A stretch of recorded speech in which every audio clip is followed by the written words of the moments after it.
Hello everyone. Exercise 3.4 की word problems हम कर रहे थे। क्वेश्चन नंबर सेकंड के दो पार्ट हमारे हो गए थे और इन वर्ड प्रॉब्लम्स को मेंशन है कि विलोपन विधि से हल करना है। दो चर वाले रैखिक समीकरण युग्म बनाएंगे और उनके बाद उनको विलोपन विधि से हल करेंगे। ये जो वर्ड प्रॉब्लम है ये बहुत इंपॉर्टेंट है। ये दो अंकों की संख्या वाले सवाल हैं, वेरी इंपॉर्टेंट। पहले हम स्टेटमेंट को पढ़ते हैं एक बार। दो अंकों की संख्या के अंकों का योग 9 है।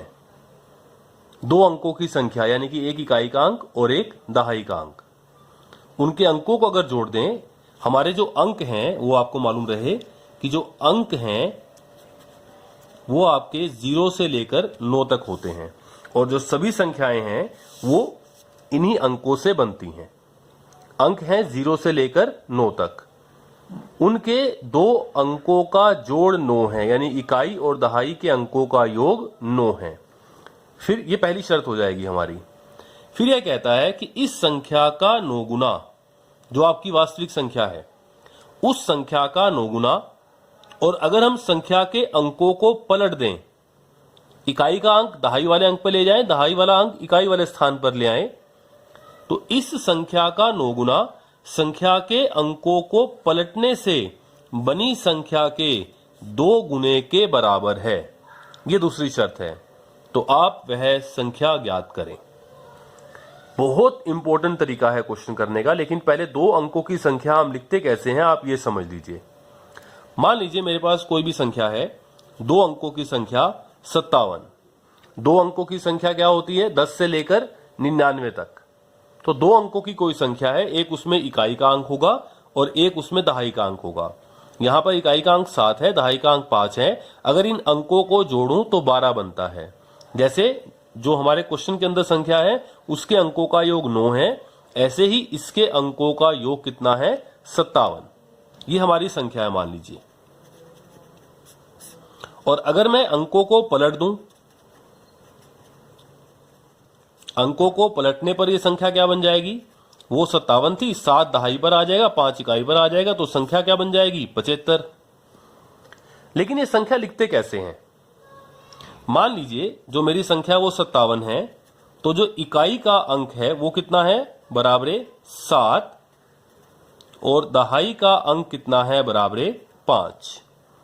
तो आप वो संख्या लिखते कैसे हैं? संख्या लिखने का यह तरीका होता है कि आप इकाई वाले अंक को 1 से गुणा करेंगे और दहाई वाले इकाई वाले अंक को 1 से गुणा और दहाई वाले को 10 से गुणा। दहाई वाला अंक 5 है तो 5 को 10 से गुणा किया, प्लस इकाई वाला अंक 7 है, 7 को 1 से गुणा किया। तो आप चेक कर लीजिए कि आपको आपकी संख्या मिल जाएगी। आप चेक करें, 10 पंजे 50 और प्लस 7 एकम 7, तो संख्या क्या बन जाएगी? 57। और जब आपने अंकों को पलट दिया तो अब इकाई का अंक क्या आएगा? पहले इकाई का अंक 7 था, अब ये दहाई का बन जाएगा, और दहाई का अंक 5 था, ये इकाई का बन जाएगा। अब इकाई का अंक 5 हो जाएगा और दहाई का अंक क्या हो जाएगा आपकी बार? 7। तो संख्या क्या बनेगी? दहाई वाले को 10 से गुणा, 7 गुणा 10, प्लस इकाई वाले को 1 से गुणा, 5 एकम 5, पहले गुणा करेंगे, 70 प्लस 5 एकम 5, तो संख्या क्या बन जाएगी? 75। तो ये हमारा तरीका होगा संख्या को लिखने का। अगर आपको दो अंकों की संख्या का इकाई का अंक मालूम है, दहाई का अंक मालूम है, तो कुछ भी नहीं करना, इकाई वाले अंक को 1 से गुणा करें, दहाई वाले अंक को 10 से गुणा करें और दोनों को जोड़ दें, तो हमारे पास संख्या आ जाएगी। ऐसे ही सवाल हम यहां करेंगे। बहुत इंपॉर्टेंट सवाल है। इसमें आपसे कह रहा है कि दो अंकों की संख्या के अंकों का योग 9 है। तो जब भी ये दो अंकों की संख्या वाला सवाल आएगा, हम मान लेंगे कि उस संख्या का जो इकाई का अंक है, मान लिया x, और मान लेंगे दहाई का अंक क्या है? y। क्वेश्चन को हम ऐसे शुरू करेंगे, माना इकाई का अंक बराबर x और माना दहाई का अंक बराबर y। अब बहुत से बच्चे कहेंगे सर कि इकाई का अंक x है तो यहां x रख दीजिए और दहाई का अंक y है तो यहां y रख दीजिए और ये बन जाएगी हमारी संख्या। लेकिन ये गलत है। इकाई के अंक की जगह x रख दीजिए, दहाई की जैसे यहां रखा था कि आपका अंक 57 है तो यहां 7 यहां 5 बन गया 57। वो तो हमने एक नोटेशन दिया था, लेकिन यहां पे इसका मतलब क्या हो जाएगा, x यहां रखा जाएगा, y यहां रखा जाएगा। तो इसका मतलब क्या होता है, जब बीच में कोई निशान नहीं है तो इनकी गुणा हो जाएगी, यानी कि y गुणा x, यानी कि xy, जो गलत है। तो जब आपने क्वेश्चन करना है, इकाई का अंक आपने x मान लिया, दहाई का अंक आपने y मान लिया, तो आपकी जो वास्तविक संख्या है वो क्या बनेगी, इकाई वाले अंक को आप 1 से गुणा करें, x गुणा 1, और प्लस दहाई वाले अंक को आप 10 से गुणा करें, 10 गुणा y, x एकम x प्लस 10 को y से गुणा किया तो 10y। बहुत इजी है। तो जब इकाई का अंक x है तो इसको 1 से गुणा किया x, प्लस दहाई का अंक y है, इसको 10 से गुणा किया 10y, और बीच में प्लस का निशान आपको लगाना है। तो जब आपने कह दिया कि इकाई का अंक x है, दहाई का अंक y है, तो आप समझ लीजिए कि संख्या बनेगी x प्लस 10y। अब इससे पहले कि मैं पहली शर्त के ऊपर आऊं कि इन दोनों अंकों का योग 9 है, यानी कि इन दोनों को प्लस कर दें, x प्लस वाई बराबर 9 है, मुझे एक और संख्या चाहिए इसके अंदर जो अंकों को पलटने पर बनेगी। जब आप अंकों को पलटेंगे तो हम लिख देंगे यहां पर कि अंकों को पलटने पर प्राप्त संख्या बराबर है, आप सीधा लिख दीजिए। अब की बार जो पहले इकाई का अंक था वो क्या बन जाएगा, दहाई का अंक। ठीक है, आप ये समझ लीजिए बात कि यहां पर अब की बार इकाई का अंक क्या हो जाएगा, पहले दहाई का अंक y था, इन दोनों को इंटरचेंज कर दिया, इंटरचेंज किया तो जो पहले दहाई का अंक था वो इकाई का अंक हो गया y, और दहाई का अंक क्या बनेगा, जो पहले इकाई का अंक था यानी कि x। अब इसको दहाई के अंक को 10 से गुणा करेंगे 10x, और प्लस y को 1 से गुणा करेंगे y। तो पलटने पर ये x प्लस 10y है, तो पलटने पर क्या होगा, अब दहाई वाले को 10 से गुणा करेंगे, अब दहाई वाला x हो जाएगा यानी कि 10x, और प्लस इकाई वाला अब y हो जाएगा, y गुणा 1 y। तो ये सबसे इंपॉर्टेंट स्टेप है इस क्वेश्चन का, उसके बाद हमें कहीं दिक्कत नहीं आएगी। शुरू कैसे किया, माना इकाई का अंक x, माना दहाई का अंक y, तो संख्या क्या बनेगी, इकाई वाले को 1 से गुणा, दहाई वाले को 10 से गुणा, x प्लस 10y, ये संख्या बन गई।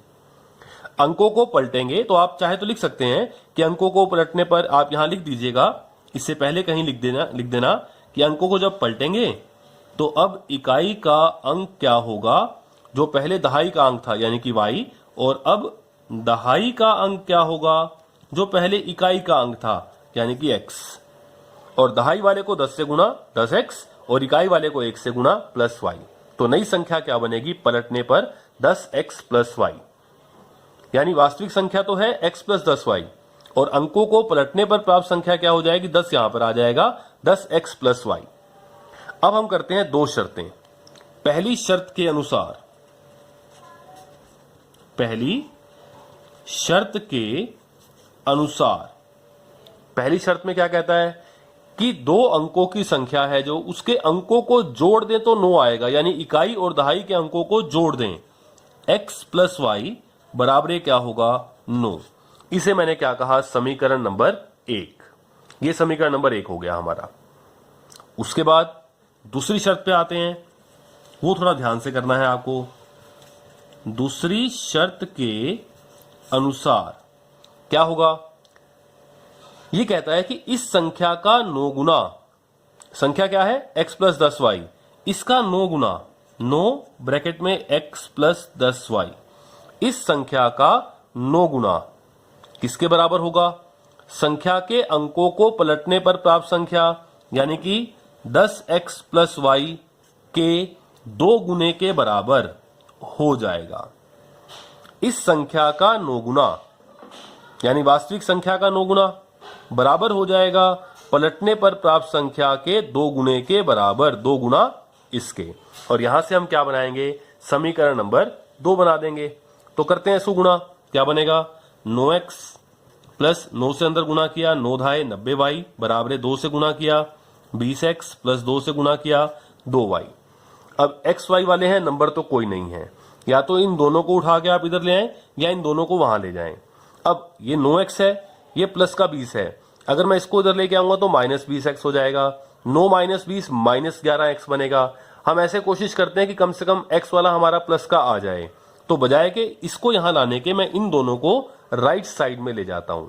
इन दोनों को वहां लेके जाऊंगा तो यहां पे क्या बचेगा 0 बराबर वहां पे क्या है पहले ऑलरेडी 20x प्लस 2y, ये प्लस 9x इस साइड आकर क्या हो जाएगा माइनस 9x, प्लस 90y इस साइड आकर क्या हो जाएगा माइनस 90y। अब इसको इधर कर लेंगे और 0 को इधर कर देंगे, एक ही बात है। तो मैं इसको इधर लिखूंगा 20 में से 9 गया 11x, y वाला ये भी है, y वाला ये भी है, ये प्लस का 2 है, ये माइनस का 90 है। बड़ी रकम माइनस की है तो निशान माइनस का, और बड़े में से छोटा घटा देंगे, 90 में से 2 गया तो क्या आएगा 88y, और बराबर क्या आ गया 0। ये समीकरण नंबर 2 है, लेकिन इसको और आप थोड़ा सा लाइट कर सकते हैं। क्यों, कैसे कर सकते हैं कि इन दोनों में से 11 कॉमन आ रहा है, दोनों को 11 से भाग हो रहे हैं, तो 11 कॉमन निकाल लिया, यहां रह गया x, 11 8 88 8y बराबर क्या आ गया 0। ये गुना का 11 वहां जाके क्या हो जाएगा बटा में, यानी कि भाग में, तो क्या बनेगा x माइनस 8y बराबर 0 बटा 11, और 0 के बटा में जो मर्जी आ जाए तो क्या होता है वो 0, तो क्या हो जाएगा x माइनस 8y बराबर 0 बटा 11 क्या बन गया 0। ये बन गया आपका समीकरण नंबर 2। तो दोनों समीकरण तैयार हैं, रैखिक समीकरण युग्म बन जाएगा। एक के नीचे एक समीकरण लिखते हैं। पहले लिखते हैं पहला समीकरण x प्लस वाई बराबर 9 समीकरण नंबर 1, और x माइनस 8y बराबर 0 समीकरण नंबर 2। अगर वो कोई भी मेथड ना कहे तो हम विलोपन विधि लगाते हैं हमेशा, शब्दों वाले सवाल में या कहीं भी। लेकिन इस एक्सरसाइज में तो उसने स्पेशली कहा है कि आपने विलोपन विधि से ही हल करना है। तो विलोपन विधि के लिए या तो x वाले बराबर होने चाहिए या y वाले, और बाय चांस x वाले पहले ही बराबर हैं। जब x वाले पहले ही बराबर हैं तो बड़ा आसान हो गया, जोड़ने का फायदा नहीं है, कटेंगे नहीं है, क्योंकि दोनों के निशान सेम है, तो घटाना पड़ेगा।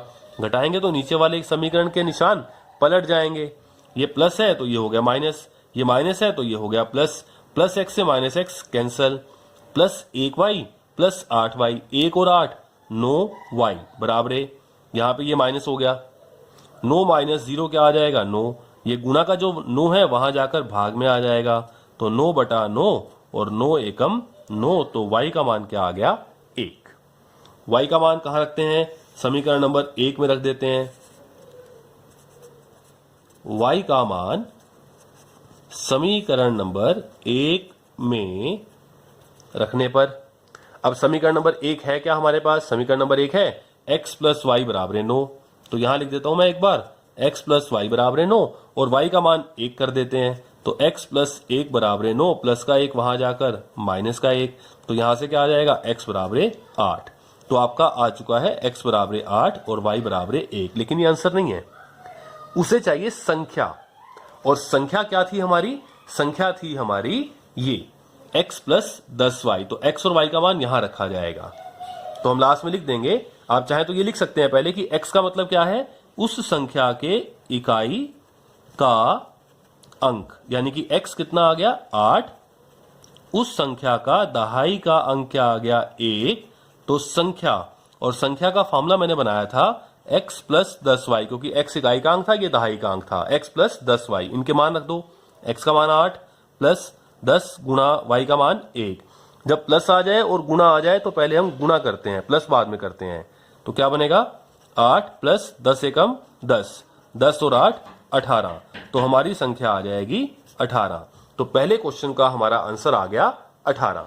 आप चेक करें कि क्या आपकी दोनों शर्तें पूरी हैं, आप चेक कर सकते हैं। इसका जो संख्या 18 है, इसके अंकों का जोड़ कर लें, 1 प्लस 8 कितना आ जाएगा 9, ये पहली शर्त पूरी हो गई।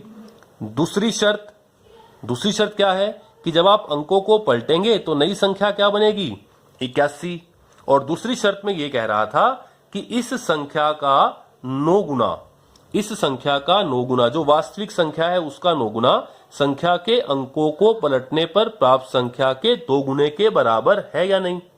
आप चेक करें, संख्या का 9 गुना, और संख्या क्या निकाली है हमने 18, संख्या का 9 गुना 9 गुना 18 बराबर है क्या, इस संख्या के अंकों को पलटने पर प्राप्त संख्या के 2 गुने के।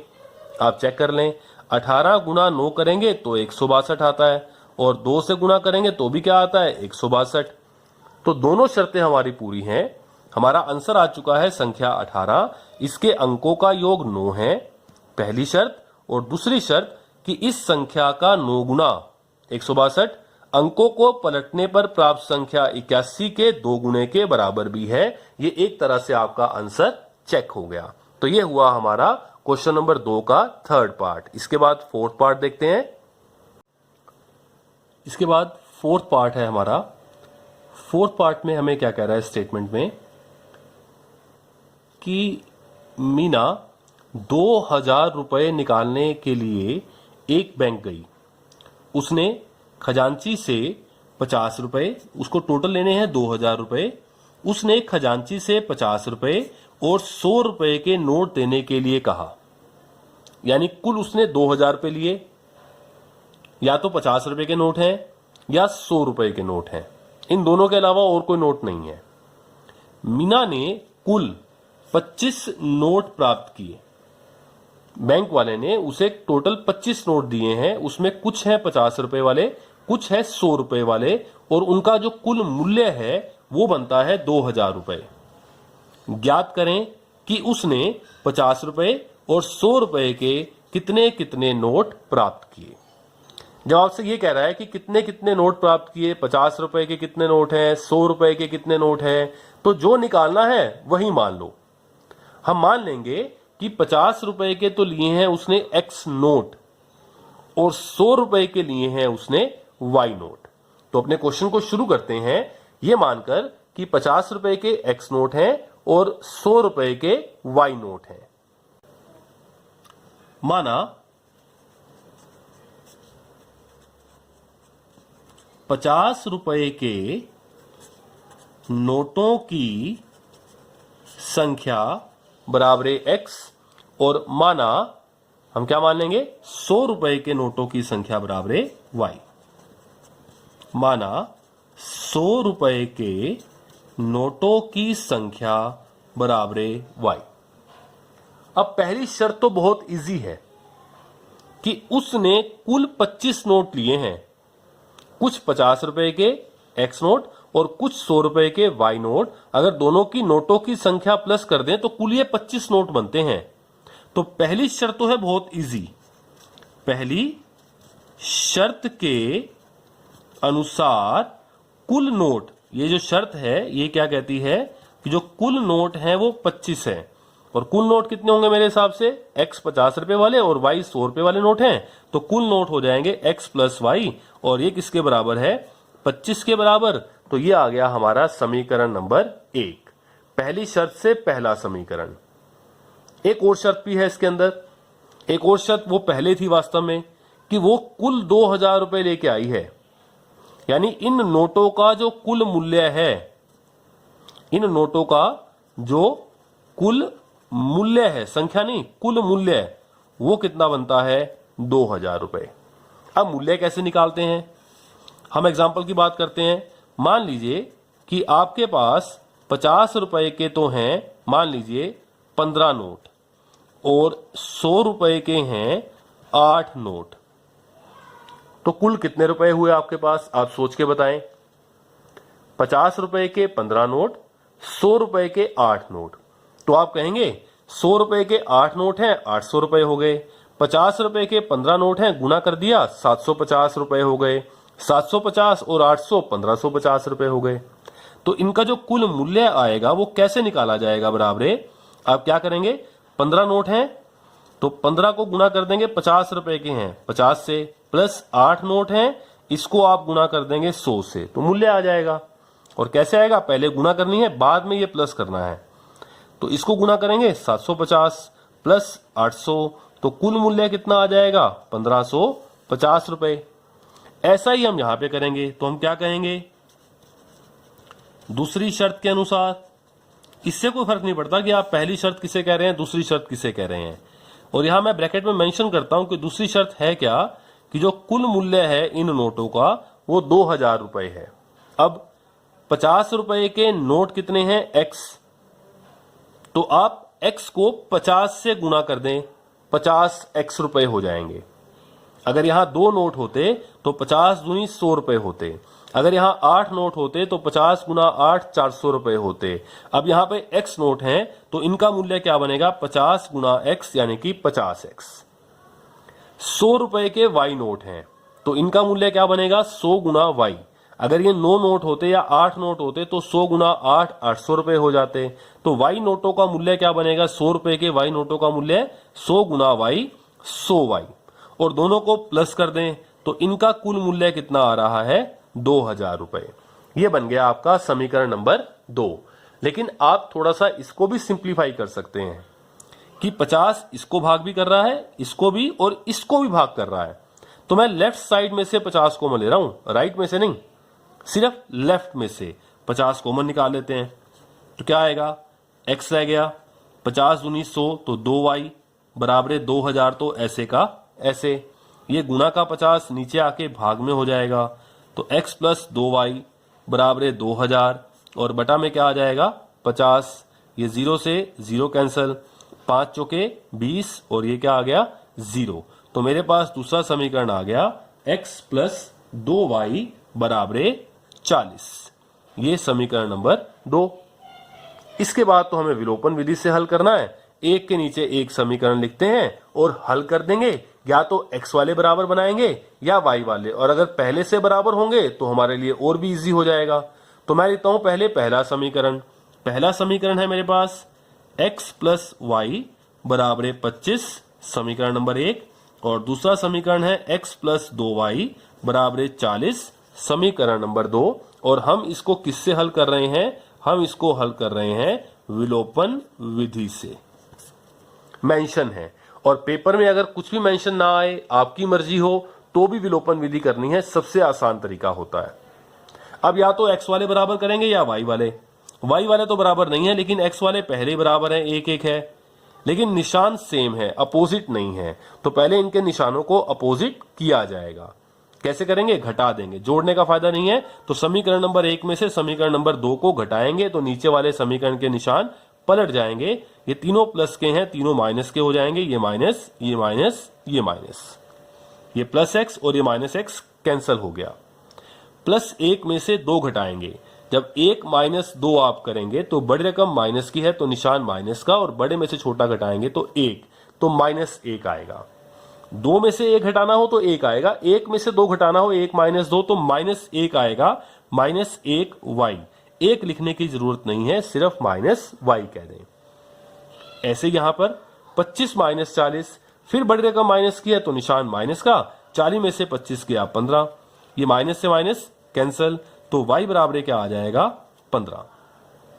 y का मान समीकरण नंबर 1 में रखने पर, तो y का मान समीकरण नंबर 1 में रखने पर, समीकरण नंबर 1 क्या है? x प्लस वाई बराबर 25। ये समीकरण नंबर 1 है। तो जहां जहां y है वहां पे आप रख दीजिए 15। तो रख देते हैं x प्लस वाई का मान 15 बराबर 25। ये प्लस का 15 वहां जाकर क्या हो जाएगा? माइनस का 15। तो ये x बराबर क्या हो जाएगा? 10। तो हमारा आंसर तो ये आया कि x बराबर 10 और y बराबर 15। लेकिन शब्दों वाला सवाल है, मैंने बहुत बार कहा है कि आंसर x y में नहीं छोड़ने। जैसा आंसर पूछा है वैसा आपको देना है। उसने पूछा क्या था हमसे? उसने ये पूछा था कि आप ज्ञात करें कि 50 रुपए और 100 रुपए के कितने कितने नोट प्राप्त किए। तो x का मतलब क्या है? 50 रुपए के नोटों की संख्या x आ जाएगा, और x का मतलब क्या आया? 10 नोट। और 100 रुपए के नोटों की संख्या y का मतलब क्या आया? 15। तो 15 नोट आएंगे हमारे पास 100 रुपए के। तो लास्ट में आंसर हम लिख देंगे x का मतलब क्या है कि 50 रुपए के नोटों की संख्या बराबर x, यानी कि 10 नोट, और 100 रुपए के नोटों की संख्या बराबर y, यानी कि 15। तो ये क्वेश्चन हमारा यहां पर कंप्लीट होता है। आप दोनों शर्तें चेक कर लें। पहली शर्त में हमने ये कहा था कि कुल नोटों की संख्या 25 है। आप दोनों को प्लस करें, देखिए 25 आ रहा है, बिल्कुल ठीक है। इनका टोटल मूल्य 2000 बनता है क्या? 50 रुपए के 10 नोट हैं तो 50 गुना 10 कितना हुआ? 500 रुपए। और 100 रुपए के 15 नोट हैं तो 100 गुना 15 तो कितने रुपए हुए? 1500। और इनका टोटल किया तो कितना आ गया? 2000 रुपए। तो ये आपका क्वेश्चन भी चेक हो गया कि दोनों शर्तें ठीक हैं, कुल नोटों की संख्या 25 भी है और इनका कुल मूल्य 2000 भी है। तो हमारा लास्ट में आंसर आ गया 50 रुपए के नोटों की संख्या बराबर 10 और 100 रुपए के नोटों की संख्या बराबर 15। तो ये हुआ आपका क्वेश्चन नंबर सेकंड का फोर्थ पार्ट। एक लास्ट पार्ट इसका और है, वो भी देखते हैं, क्वेश्चन नंबर सेकंड का पार्ट नंबर 5। लास्ट पार्ट है क्वेश्चन नंबर 2 का, पांचवा पार्ट, एक्सरसाइज 3.4 का। पहले स्टेटमेंट देखते हैं एक बार। किराए पर पुस्तकें देने वाले किसी पुस्तकालय का प्रथम 3 दिनों का तो एक नियत किराया है, यानी कि फिक्स। नियत का मतलब क्या हुआ? फिक्स किराया है पहले 3 दिनों का, और उसके बाद प्रत्येक अतिरिक्त दिन का अलग किराया है। पहले 3 दिन का फिक्स, उसके बाद पर डे के हिसाब से हो जाएगा कि पर डे का अलग अलग किराया हो जाएगा। सरिता ने, अब 2 शर्तें आएंगी। सरिता ने 7 दिनों तक एक किताब रखने के लिए 27 रुपए दिए। उसने किताब को रखा 7 दिन के लिए और उसका जो किराया लग गया वो लग गया 27 रुपए। जबकि एक और लड़की है सुसी ने एक पुस्तक 5 दिनों तक रखने के लिए 21 रुपए अदा किए। तो आप दोनों किराए निकाल के दें। एक तो नियत किराया, नियत का मतलब मैंने क्या बताया? फिक्स किराया, और प्रत्येक अतिरिक्त दिन का किराया ज्ञात करें। ये पहले भी हम ऐसा क्वेश्चन कर चुके हैं, जो टैक्सी वाला क्वेश्चन था कि एक तो नियत भाड़ा था और एक भाड़ा था प्रति किलोमीटर के हिसाब से। यहां भी ऐसे ही है कि एक तो फिक्स किराया है, वो 3 दिन का है कि वो तो आपको देना ही देना है, उसके बाद पर डे के हिसाब से अलग लगेगा। मान लीजिए मैं एग्जांपल से करूं, मान लीजिए मैं कहता हूं कि जो नियत किराया है 3 दिन का, नियत किराया 3 दिन का, मान लीजिए वो तो है 10 रुपए, और उसके बाद 5 रुपए प्रति दिन का किराया है 3 दिन के बाद। एग्जाम्पल के लिए मान लिया मैंने। तो मान लीजिए अगर आपने 10 दिन के लिए किताब ली तो आप कितने रुपए किराया देंगे उसका? 10 दिन के लिए अगर आप किताब लेते हैं तो उसका किराया क्या बनेगा? बराबर, एक तो फिक्स किराया है 3 दिन का, 10 में से 3 दिन का किराया तो फिक्स है, वो कितना है? 10 प्लस, अब 3 दिन कम कर दो इसमें से, क्योंकि 10 दिन का किराया तो 10 में से 3 दिन का किराया तो दे दिया हमने, बाकी रह जाएंगे 7 दिन, और 7 दिन का एक दिन का 5 रुपए के हिसाब से क्या हो जाएगा? 7 गुना 5, यानी कि 3 दिन का 10 रुपए हो गया। अगले 7 दिनों का 5 रुपए के हिसाब से 7 पंजे 35 और 10 45 आएगा, आप चेक कर लो। तो 10 प्लस 7 पंजे 35, तो कितना किराया लग गया? 45 रुपए किराया लग जाएगा। ये एग्जाम्पल है सिर्फ एक। तो यहां पे 2 चीजें आपको निकालनी है, वही हम मान लेंगे x और y। एक तो नियत किराया, मैं मान लूंगा नियत किराया जो है 3 दिन का वो है x रुपए, और उसके बाद 3 दिन के बाद प्रत्येक अतिरिक्त दिन का किराया बराबर है y रुपए। तो क्वेश्चन को शुरू कर रहे हैं हम, बहुत अच्छा क्वेश्चन है। माना 3 दिन का नियत किराया बराबर है x रुपए, और माना 3 दिन के बाद प्रत्येक अतिरिक्त दिन का किराया बराबर है y रुपए। अब बारी बारी 2 शर्तें हैं, 2 शर्तों के ऊपर आते हैं। पहली शर्त के अनुसार, पहली शर्त के अनुसार क्या है? जो एक लड़की है सरिता, उसने 7 दिन के लिए किताब किराए पे ली और उसको देने पड़ गए 27 रुपए। ये पहली शर्त है। अब 7 दिन का है, 7 में से 3 दिन तो आप अलग कर दें, क्योंकि 3 दिन का किराया तो है x रुपए, तो उसका किराया क्या बन गया मेरे हिसाब से? एक तो उसने x रुपए दिए 3 दिन के, 7 में से 3 दिन का तो लिख दिया मैंने x रुपए, बाकी कितने रह जाएंगे? 7 में से 3 यहां आ गए x रुपए, बाकी 4 दिन का किराया और देना है। 1 दिन का किराया y रुपए है, तो 4 दिन का किराया क्या हो जाएगा? 4y। ये उसका कुल किराया बनेगा हमारे हिसाब से।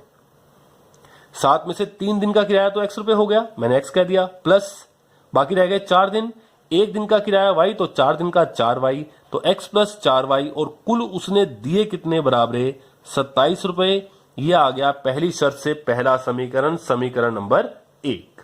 ये हमारा पहला समीकरण तैयार हो गया। बिल्कुल ऐसे ही दूसरी शर्त पर आएंगे। दूसरी शर्त के अनुसार जो एक लड़की है सूसी, उसने क्या किया? उसने जो किताब ली है किराए पर वो ली है 5 दिन के लिए, और उसने किराया दिया है 21 रुपए। 5 में से 3 दिन का किराया तो है x, प्लस बाकी रह गए 2 दिन, 1 दिन का किराया y रुपए, तो 2 दिन का क्या हो जाएगा? 2y, और ये हमारे हिसाब से टोटल आ गया, और उसका हिसाब से टोटल कितना है किराया? 21 रुपए। तो किसके बराबर हो गया? ये 21 के बराबर। तो यह आ गया समीकरण नंबर 2।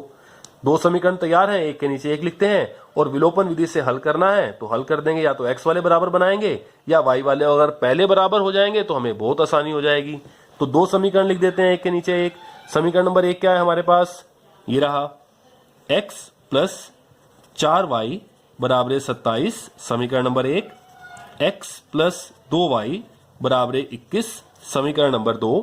यहां बाय चांस x वाले पहले ही बराबर हैं, और जब x वाले पहले ही बराबर हैं तो हमें बराबर करने की जरूरत नहीं है, लेकिन दोनों प्लस के हैं तो घटा देंगे नीचे वाले समीकरण को, तो निशान पलट जाएंगे और वो कैंसिल हो जाएगा। ये प्लस का है तो माइनस का हो गया, ये प्लस का है तो माइनस का हो गया, ये प्लस का है तो माइनस का हो गया। प्लस x से माइनस x कैंसिल हो गया। 4 में से 2 गया 2y, क्योंकि प्लस का 4 है माइनस का 2 है, बड़े रकम प्लस किया तो प्लस का आएगा। 4 में से 2 गया 2, 27 माइनस 21 क्या हो जाएगा? 6, और ये गुणा का जो 2 है वहां जाके भाग में हो जाएगा, तो 6/2 और 2 तिये 6, तो y का मान क्या आ गया? 3। और y का मतलब ये था प्रत्येक अतिरिक्त दिन का किराया 3 रुपए पर डे के हिसाब से आएगा। अब y का मान समीकरण नंबर 1 में रखते हैं तो x का मान निकाल देंगे, तो लिख देते हैं कि y का मान समीकरण नंबर 1 में रखने पर,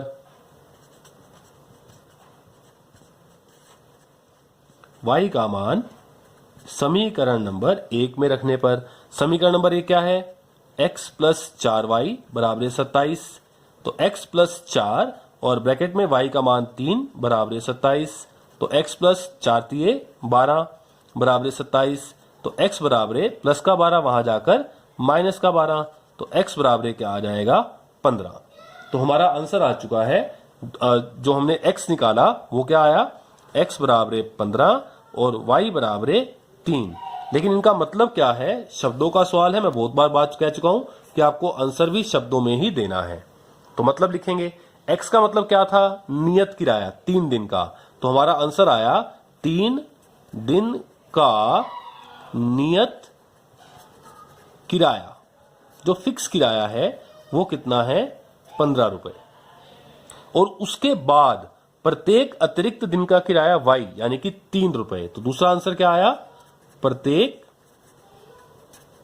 अतिरिक्त दिन का किराया, ये तो मतलब था x का, ये था y का मतलब 3 रुपए। तो ये 2 आंसर आपके आ गए।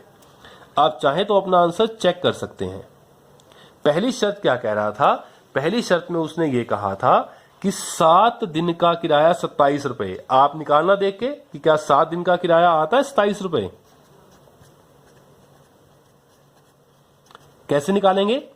7 में से 3 दिन का किराया तो फिक्स है 15 रुपए, तो 15 हो गया, प्लस बाकी रह गए 4 दिन, और 4 गुना 1 दिन के 3 रुपए के हिसाब से 4 गुना 3 यानी कि 4 तिये 12 यानी कि 27 रुपए। ये पहली शर्त आपकी चेक हो गई।